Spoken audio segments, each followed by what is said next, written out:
There are chapters of history written not in the textbooks, but in the wounds and whispers of those whose lives were studied, dissected, and collected in the name of science. The story is too dark for journals and too human for numbers. Tonight we step beyond the known into the hidden, ethically fraught realms where research crossed the line. From prison walls and foreign hospitals to unsuspecting communities and military laboratories, these are the experiments you weren't taught about in school, but you'll learn now. I walk through silence, thick and cold, where shadows drift and time grows old. No voice to call, no path to take, just fog and fear with every ache. Souls in the fog. In the summer of 1944, deep inside the maximum security walls of Statesville Penitentiary near Joliet, Illinois, an arrangement was underway, one that would challenge the very foundation of modern medical ethics. World War II had turned malaria into a strategic threat. Soldiers in the Pacific battled the mosquito-borne parasite as relentlessly as they fought the enemy. The U.S. government, desperate for better treatments, turned to a research program at the University of Chicago Medical School, partnering with the U.S. Army to study malaria in a controlled setting. Over 100 incarcerated men, all white males, inmates between the ages of 21 and 40, were recruited to participate. They were told that volunteering might shorten their sentences or earn them cash, but what these men were about to endure was far worse than a routine medical trial. Under the supervision of the University of Chicago's physicians like Dr. Alf S. Alving, who oversaw the project with colleagues including Ray Dern and Ernest Butler, prisoners were deliberately infected with Plasmodium vivax malaria, a strain chosen because it caused illness without the rapid lethality. Researchers even bred infected mosquitoes to carry the parasites. In clinical rooms inside the prison, blood inoculations and mosquito bites were administered. Fever spikes, chills, agonizing daily cycles of sweats and aches became routine for participants. These men weren't just test subjects, they were walking reservoirs for the disease, feeding mosquitoes and serving as data points for every fevered sample drawn. Some played complex roles in the research. Nathan Leopold, the notorious inmate known from the 1920s murder case, became one of the volunteers, but his participation went beyond that of an infected subject. He helped recruit others, assisted with the experiments, and even worked as an X-ray tech and a mosquito dissector. That's interesting. The drugs tested were far from benign. Many were experimental analogs of existing treatments, some more toxic than the disease itself. In one instance, 3 subjects, given high doses of a compound called SN8233, developed sharply declining white blood cell counts and had to be put on continuous penicillin drips, an unintended consequence of the pursuit of knowledge, they said. When the world's attention later shifted to justice in Nuremberg, this American trial was cited by Nazi doctors as a defense, a stark reminder that ethical standards were still being defined. Though the U.S. distinguished its study from those at Dachau, the moral ambiguity still lingered. Researchers claimed consent was given, yet the offer of earlier parole or money made true voluntariness questionable at best. What should have been a controlled wartime study became a cautionary tale, one that challenged how science sees consent, coercion, and human value. From prison labs in Illinois, we follow the thread to a small Central American nation where consent was stripped entirely from the equation. In the aftermath of war, a new mission emerged, one framed as a study of sexually transmitted diseases, but beneath that veneer lay a program with no consent, no compassion, and no regard for the people whose bodies became its instruments. Not the Tuskegee experiments, but not far off. So from 1946 to 1948, physicians from the U.S. Public Health Service, led by Dr. John Charles Cutler, carried out a series of experiments across Guatemala, with funding from the U.S. National Institute of Health and cooperation from Guatemalan authorities. The project took place in prisons, institutions, orphanages, and military bases. More than 5,000 people, soldiers, prisoners, psych patients, sex workers, and even children as young as 1 year old were involved in these experiments. Roughly 1,300 of them were deliberately exposed to syphilis, gonorrhea, or chancroid. None had given informed consent. In some cases, infected sex workers were used in normal exposure protocols, they called it, to transmit the disease. In others, doctors poured bacteria into abraded skin and injected it into the genitalia. That sounds like it was the meanest junk shot ever. Or administered via spinal puncture. Yeah, that'll hurt enough to consider taking it in the dick instead. Not that people actually had the options. This wasn't accidental infection. It was engineered pathogen delivery. Among those enrolled in diagnostic testing were hundreds of prisoners who had never been infected by researchers but had their blood and spinal fluid sampled. In some cases, orphans were tested to understand serological rates and false positives. All procedures carried without permission, awareness, or any kind of an explanation.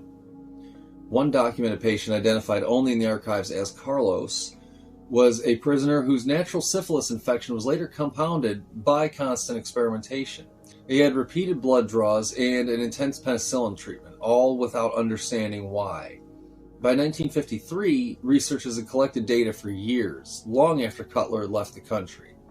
Though penicillin had become known as the effective treatment, many participants never received any actual treatment. Dozens died by 1953, whether from experimental infection or from associated conditions remains unknown. Decades later, in 2010, the program, buried in archives and ignored by textbooks, was revealed. The U.S. officially issued formal apologies to the people of Guatemala, but for many victims, the damage was already done. What does an apology do for them? From engineered diseases on foreign soil to a different kind of experiment, one that used food and trust for its instruments. Now we go to post-war Britain. Scientists thought that they were going to solve another problem, nutritional deficiency. But in Coventry, a city reshaped by wartime rebuilding and migration, the way they've been about it would later spark outrage and leave a lot of unanswered questions. The Coventry experiment, organized by researchers associated with the Medical Research Council and the Atomic Energy Authority, aimed to measure how iron was absorbed by the body in a group of South Asian immigrant women. Traditional methods of measuring iron absorption took months. In contrast, radioactive isotopes, like iron-59, could show absorption patterns within days. 21 women, mostly of Indian and Pakistani origin, were invited to participate through a local clinic.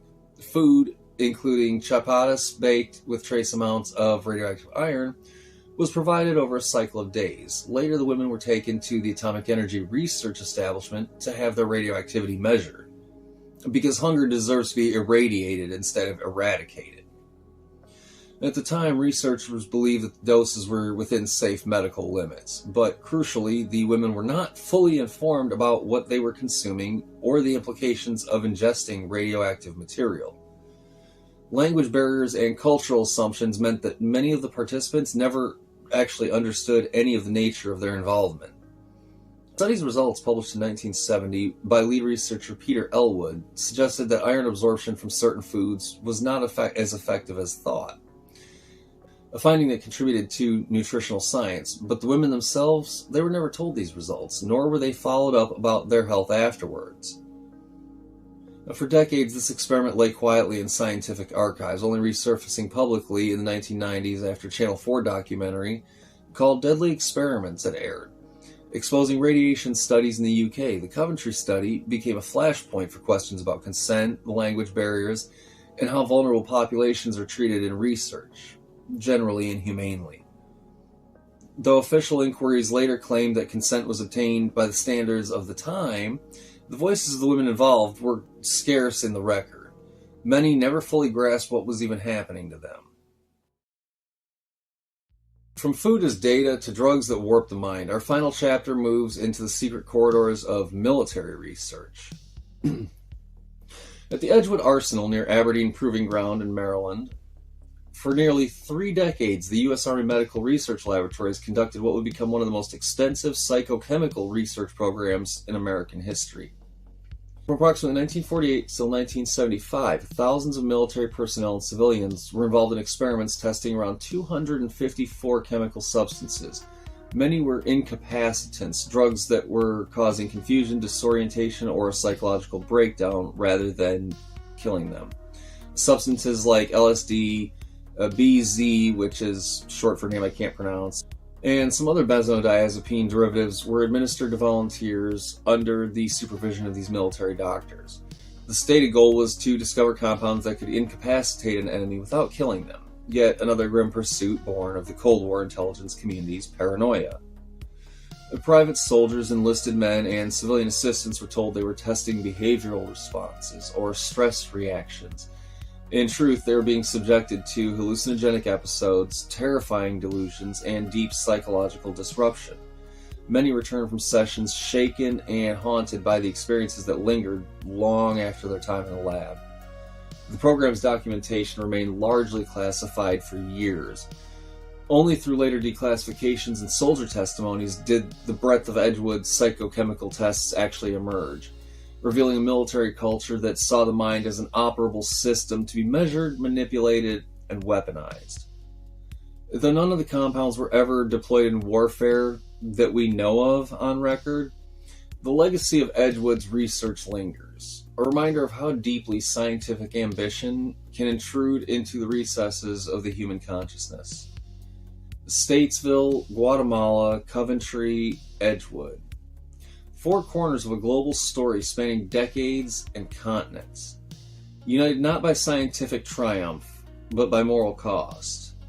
These are not tales of monsters in the shadows, they are chapters in our own human history, where the line between progress and exploitation gets blurred, where consent is murky at best, and where human beings become instruments for knowledge rather than subjects with dignity. We remember the individuals, named and unnamed, whose bodies and minds were the cost of unanswered questions, and as we push the boundaries of science today, we do have to ask ourselves, at what price do we pursue discovery? History does not forgive ignorance, nor does it forget those who suffer in silence.